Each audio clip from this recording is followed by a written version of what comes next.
കേരളത്തിന്റെ സാമ്പത്തിക തലസ്ഥാനം കൊച്ചിയാണെങ്കിലും അതിന്റെ ഹൃദയമിടിപ്പ് ശരിക്കും എവിടെയാണ്? ആ സ്പന്ദനം കൃത്യമായി കേൾക്കുന്ന ഒരു സ്ഥലമുണ്ട്, അതാണ് എറണാകുളം. നമ്മളിന്ന് കൊച്ചിയുടെ ഈ ഒരു എഞ്ചിൻ റൂമിന്റെ ഉള്ളറകളിലേക്കൊന്ന് ഇറങ്ങിച്ചെല്ലാൻ പോവാണ്. ഒന്ന് ആലോചിച്ചു നോക്കൂ, ഓരോ വലിയ നഗരത്തിനും ഒരു സെന്റർ ഉണ്ടാവും അല്ലേ? ആളുകൾ ഒഴുകിയെത്തുന്ന, കച്ചവടം പൊടിപൊടിക്കുന്ന, പ്രധാന തീരുമാനങ്ങളെടുക്കുന്ന ഒരിടം. എന്താണൊരു സ്ഥലത്തെ ആ നഗരത്തിന്റെ എല്ലാമെല്ലാമാക്കി മാറ്റുന്നത്? കൊച്ചിയുടെ കാര്യത്തിൽ ആ ചോദ്യത്തിന് ഒരൊറ്റ ഉത്തരം മാത്രമേ ഉള്ളൂ: എറണാകുളം. ഇതാണ് കൊച്ചിയുടെ വാണിജ്യപരമായ ഹൃദയം, അതിന്റെ വളർച്ചയുടെ എഞ്ചിൻ. അപ്പോൾ നമുക്ക് ഈ എഞ്ചിൻ റൂം ഒന്ന് ശരിക്കും തുറന്നു നോക്കിയാലോ? അപ്പോൾ ഈ പറയുന്ന എഞ്ചിൻ റൂമിന് ഒരു ഔദ്യോഗിക പേരുണ്ട്: സെൻട്രൽ ബിസിനസ് ഡിസ്ട്രിക്റ്റ്, അല്ലെങ്കിൽ CBD. ഇതാണ് എറണാകുളത്തിന്റെ യഥാർത്ഥ ഐഡന്റിറ്റി. അപ്പോൾ എന്താണ് ഈ CBD? വളരെ സിമ്പിളാണ്. ഒരു നഗരത്തിലെ പണവും അധികാരവും ബിസിനസ്സും ഒരുമിച്ചുകൂടുന്ന ഒരിടം. പ്രധാനപ്പെട്ട ഓഫീസുകൾ, വലിയ വലിയ കടകൾ, സർക്കാർ സ്ഥാപനങ്ങൾ എല്ലാം ഇവിടെ ആയിരിക്കും. ചുരുക്കി പറഞ്ഞാൽ നഗരത്തിന്റെ സാമ്പത്തിക നാടിമിടിപ്പ് ഏറ്റവും ഉച്ചത്തിൽ കേൾക്കുന്നത് ഇവിടെ നിന്നായിരിക്കും. പക്ഷേ എറണാകുളം വെറുമൊരു മാർക്കറ്റ് മാത്രമല്ല കേട്ടോ. കേരളത്തിന്റെ നീതിന്യായ വ്യവസ്ഥയുടെ തലപ്പത്തുള്ള ഹൈക്കോടതി എവിടെയാ? ഇവിടെ. നഗരത്തെ നിയന്ത്രിക്കുന്ന കോർപ്പറേഷൻ ഓഫീസ്, അതും ഇവിടെ. ഇന്ത്യയുടെ അഭിമാനമായ കൊച്ചിൻ ഷിപ്പ്യാർഡ്, അതും ഇവിടെ തന്നെ. ഇന്നിനെ രാജ്യസുരക്ഷയിൽ ഏറ്റവും നിർണായകമായ ഇന്ത്യൻ നേവിയുടെ സദേൺ കമാൻഡ് പോലും ഇവിടെയാണ്. അപ്പോ ഇതൊരു വാണിജ്യകേന്ദ്രം മാത്രമല്ല, ഒരു പവർ ഹൗസാണ്. പക്ഷേ ഇന്നീ കാണുന്ന പവർ ഹൗസ് ഒറ്റ രാത്രി കൊണ്ടങ്ങ് പൊട്ടിമുളച്ചതൊന്നുമല്ല. ഇതിന്റെ പ്രാധാന്യം ശരിക്കും മനസ്സിലാക്കണമെങ്കിൽ നമ്മൾ ചരിത്രത്തിലേക്ക് കുറച്ചൊന്ന് പിന്നോട്ട് പോകണം. കാരണം എറണാകുളത്തിന്റെ വേരുകൾ വ്യാപാരത്തിലും ഭരണത്തിലും ഒരുപോലെ ആഴത്തിലിറങ്ങിയിട്ടുണ്ട്. നൂറ്റാണ്ടുകൾക്ക് മുന്നേ നമ്മൾ സംഘകാലത്തേക്ക് പോരാൽ ചേര രാജാക്കന്മാരുടെ കാലത്ത് ഇതൊരു ഭയങ്കര തിരക്കുള്ളൊരു വ്യാപാര കേന്ദ്രമായിരുന്നു. കാലം മുന്നോട്ടു പോയി ശക്തരായ കൊച്ചി രാജാക്കന്മാർ ഇവിടം ഭരിച്ചു. പിന്നെ 1814 ബ്രിട്ടീഷുകാരുടെ കയ്യിലായി. ഒടുവിൽ 1910 ഇതൊരു ആധുനിക മുനിസിപ്പാലിറ്റിയായി മാറി. ചുരുക്കി പറഞ്ഞാൽ ഇന്ന് നമ്മൾ കാണുന്ന ഈ വലിയ കെട്ടിടങ്ങളും റോഡുകളുമൊക്കെ വരുന്നതിനും എത്രയോ കാലം മുൻപേ എറണാകുളം ഒരു പ്രധാനപ്പെട്ട സ്ഥലമായിരുന്നു. അപ്പോൾ ആ പഴയ വ്യാപാര കേന്ദ്രം എങ്ങനെയാണ് ഇന്നത്തെ ഒരു സാമ്പത്തിക എഞ്ചിനായി മാറിയത്? ചരിത്രത്തിൽ നിന്ന് ആധുനിക കാലത്തേക്ക് വലിയൊരു ചാട്ടം തന്നെ നടന്നിട്ടുണ്ട്. അതിനു പിന്നിൽ ചില നിർണായക നീക്കങ്ങളുണ്ടായിരുന്നു. 20-ാം നൂറ്റാണ്ടിന്റെ രണ്ടാം പകുതിയിൽ 2 കാര്യങ്ങളാണ് എറണാകുളത്തിന്റെ തലവിധി തന്നെ മാറ്റിവരച്ചത്. ഒന്നാമത്തേത് 70കളിൽ വന്ന MG റോഡ്. അതൊരു പുതിയ വാണിജ്യ രക്തധമനി പോലെയായിരുന്നു.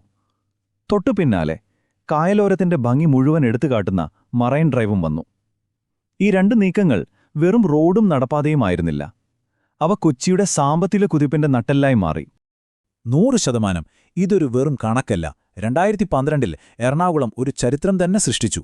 അതെന്താണെന്ന് വെച്ചാൽ, ഇന്ത്യയിൽ എല്ലാ കുടുംബങ്ങൾക്കും ബാങ്ക് അക്കൗണ്ട് എന്ന ലക്ഷ്യം ആദ്യമായി കൈവരിച്ച ജില്ലയായി എറണാകുളം മാറി. രാജ്യത്തിന് മുഴുവൻ വഴികാട്ടിയൊരു നേട്ടം.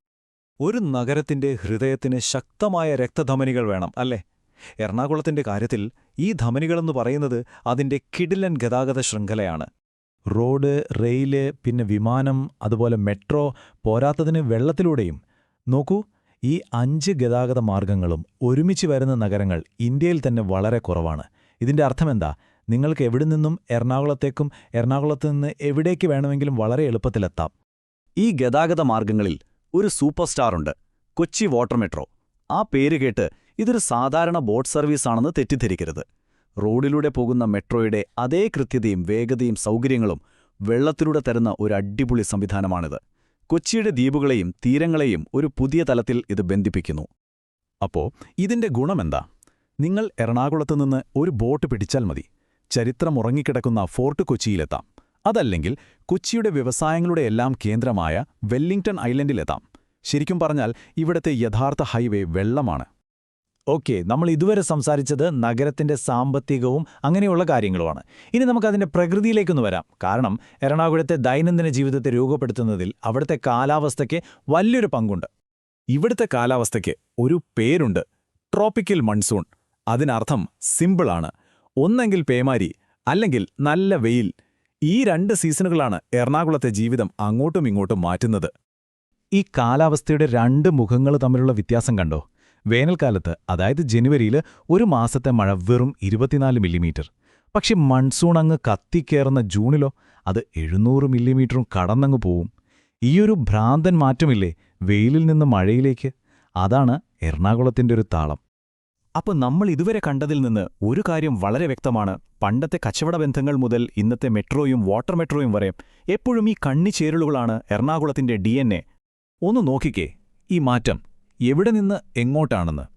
ഒരു കാലത്ത് ചേരന്മാരുടെ ഒരു തുറമുഖം മാത്രമായിരുന്ന സ്ഥലം ഇന്നൊരു മഹാനഗരത്തിന്റെ സെൻട്രൽ ബിസിനസ് ഡിസ്ട്രിക്റ്റായി മാറി.